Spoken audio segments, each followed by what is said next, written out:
За гряд тиган слагаме 50 мл мазнина. Запържваме една глава лук и 2 скелетки чесън. Пилешкото филе нарязваме на купчета и също запържваме.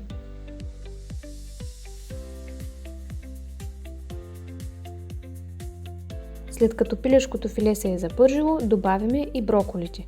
Слагаме една чашка вода и захлюпваме с капак, за да се задушат хубаво. След като броколите умекнат, добавяме 250 мл готварска сметана, една чайна лъжичка сол и една чайна лъжичка черен пипер. Оставяме на котлона около 10 минути и сервираме. Добър апетит!